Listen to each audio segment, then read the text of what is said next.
Radhe Radhe. Welcome to my channel. मैं कुसुम मिश्रा। आज के इस वीडियो में मैं आप सभी को हनुमान जी के जन्मोत्सव के बारे में विशेष जानकारी आप सभी से शेयर करना चाहूँगी। ये हनुमान जी का प्रकाशोत्सव कब है और इसमें हमें क्या करना चाहिए, इसकी इस दिन हमें किस प्रकार से हनुमान जी की पूजा आराधना करना चाहिए, आदि सबकी जानकारी मैं आप सभी को इसी वीडियो में देना चाहूँगी। तो प्रिय भक्तों, जैसा कि आप सभी को मालूम है कि 12 अप्रैल को दिन शनिवार पड़ रहा है, तो ये अत्यंत शुभ फलदायी होता है, क्योंकि एक तो हनुमान जी और दूसरे शनिवार, तो ये दोनों का अद्भुत संयोग है।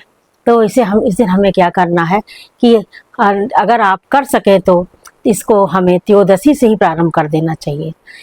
इनका जन्मोत्सव मनाने के लिए तो हमें त्रयोदशी और चतुर्दशी और पूर्णमासी 3 दिन विशेष आराधना करना चाहिए।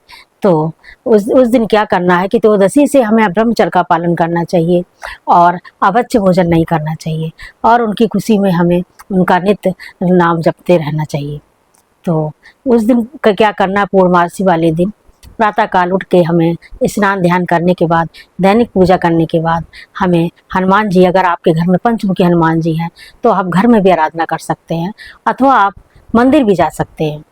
तो आपको पंचमुखी हनुमान जी की आराधना के लिए हमें उन पे बहुत विशेष कार्य कर सकते हैं। उसमें कि 5 प्रमुख हैं।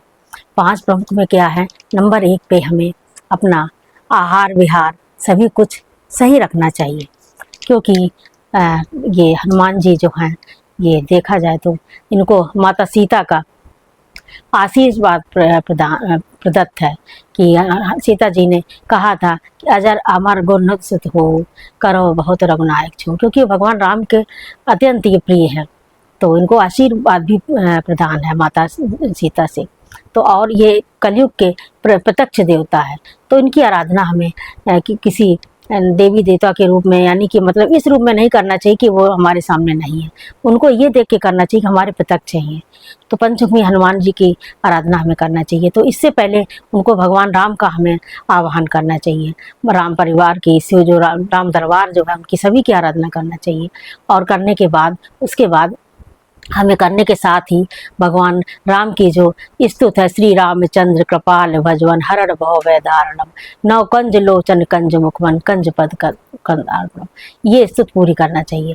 उसके बाद हमें हनुमान जी की पूजा करना चाहिए। तो हनुमान जी की पूजा करने के लिए कि अभी तो समय है, तो आपको क्या करना चाहिए, एक लाल कपड़ा 1.25 मीटर का ला के उसमें 9 यानी कि 9 डिजिट में 9 मुट्ठी आपको अखंड चावल लेना है, और 9 मुट्ठी ही लाल मसूर की दाल लेनी है, और 9 सिक्के लेने हैं, और इसकी पोटली बना के भगवान हनुमान जी के चरणों में रख देना है। और उसके बाद में हम इन 5 बातों को ध्यान रखेंगे। नंबर 1 तो आहार विहार सही रखेंगे, ब्रह्मचर्य से रहेंगे। नंबर 2 पे उन पे हम सिंदूर का, जो पीला सिंदूर आता है उसका हमें उन पे लेपन करना चाहिए। ये विशेष कार्य जो है महिलाओं को नहीं करना चाहिए, पुरुष वर्ग को करना चाहिए। और उसके बाद अच्छा, महिलाएं क्या कर सकती, महिलाएं तिलक लगा सकती हैं, हनुमान जी को तिलक लगाइए, उन पे लाल पुष्प चढ़ाइए, और समी का भी उनको पुष्प बहुत प्रिय है, समी को पुष्प चढ़ाइए। और उन पे जो है पीले गेंदे का फूल उन्हें बहुत पसंद है, पीले गेंदे का चढ़ाइए। और एक जो है बेलपत्र की किस बेलपत्र की माला बना के उसमें श्री राम लिख के आप तैयार करिए, और आप इसको उनको हनुमान जी पे समर्पित करिए, चढ़ाइए। और उन पे भोग में मालपुआ बनाइए। मालपुआ बनाने के बाद आप उनको मालपुए का भोग लगाइए, गुड़ और चने का भोग लगाइए। और यही सब गुड़ चने आप दूसरे ज़्यादा से बना के इनको बंदरों को भी आप खिला सकते हैं। हनुमान जी को 5 तरह के उनको फल चढ़ाइए, जिसमें कि केला उनको अति प्रिय है, वो भी चढ़ाइए उनको, और लाल चोला चढ़ाइए, एक झंडा चढ़ाइए। ये सब कार्य आप करिए। और उसके बाद में नंबर 3 पे आपको क्या करना है कि उनको हनुमान जी का जो प्रसिद्ध चौपाई है, ये अतुलित बलधामम हेम सैलाब देवम धनुजमन किसानम ज्ञान नाम अग्रगण्यम सकल गुण निधानम बाणा राम देशम रघुपत प्रिय भक्तम बात जातम नमामि। ये आप इसकी माला करिए। माला कर पाए तो माला करिए, नहीं कम से कम 5 बार या 7 बार या 11 बार अवश्य इसका पाठ करिए। और उसके बाद सुंदरकांड में एक चौपाई है जो कि उनको विशेष प्रिय है। जब जामवंत ने हनुमान जी की उपासना के लिए उनको बोली सुंदरकांड में उसका वर्णन है, जामवंत के द्वारा बोली गई है। बाबा ने इसका आगे व्याख्यान किया है। वो चौपाई है, पवन तनय बल पवन समाना, बुद्ध विवेक विज्ञान निधाना, कवन सो काज कठिन जग माही, जो नहीं होए तात तुम पाही। तो इसका भी आप पाठ कर सकते हैं। और इसके बाद आप चाहो तो गायत्री, हनुमंत गायत्री जो मंत्र है उसकी भी आप माला ही कर सकते हैं।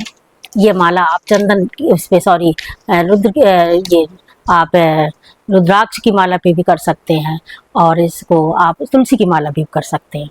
वो मंत्र है ओम आंजनेय विद्महे वायुपुत्राय धीमहि तन्नो हनुमत प्रचोदयात। या फिर अगर इस तरह आप नहीं बोल सकते हैं तो आप इस शॉर्ट में भी आप कर सकते हैं। क्या है, ओम हनु हनुमते नमा।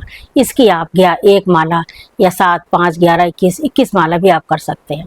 और उसके बाद शाम के समय आप मंदिर में जा कर के और घर में भी आप दीपदान करिए, क्योंकि तीनों दिन आप दीपदान करिए। और इसके बाद चौथे नंबर पे आपको क्या करना, रात के समय जो है अपने परिवार बैठ के सुंदरकांड का पाठ करिए। ये भी उनको अति प्रिय है। और सुंदरकांड का पाठ करिए आप। उस समय उनको रामायण का भी पाठ कर सकते हैं, रामचरितमानस का भी पाठ कर सकते हैं, परंतु उनको सुंदरकांड अति प्रिय है। अगर सुंदरकांड पूरा नहीं पढ़ पा रहे हैं तो विभीषण शरणागति जो है, राम सत्य संकल्प प्रभु काल बसोर, मैं रघुवीर शरण अब जाओ देवजन खौर, ये जो चौपाई है रामायण में रामचरितमानस में क्या 41वें दोहे से शुरू होकर के ये 49 तक है। ये जो संपत से राम ने दीन दिए दसमात, यहाँ तक का भी आपका पाठ कर सकते हैं। और अपने बच्चों को भी इसके साथ बैठा लिए। और अंत में 5वां जो है क्या करना है आपको, सबसे अधिक आपको ये ध्यान रखना है कि हनुमान जी की पूजा के साथ साथ भगवान राम का जरूर आपको उपासना बंधन करना चाहिए। और इसके साथ ही साथ आप उनको जा कर के बेसन के लड्डू का भी भोग लगा सकते हैं। और इसके साथ उनको अब पुरुष वर्ग को, हनुमान जी को जो मैं बताना भूल गई थी कि विशेष उनको जनेऊ अवश्य अर्पित करना चाहिए। तो ये हमारी वीडियो रहा। वीडियो हमारा आज का यहीं तक रहा। आपको कैसा लगा आप हमारे कमेंट में जय श्री राम लिखिएगा, और वीडियो को लाइक करिए और शेयर करिए, और चैनल को सब्सक्राइब करिए। जिन्होंने अभी तक नहीं किया है वो हमारे चैनल को अवश्य सब्सक्राइब कर दें, जिसमें कि इस तरह की उत्तम जानकारी उनको फिर दोबारा से प्राप्त हो सके। तो धन्यवाद। जय श्री राम।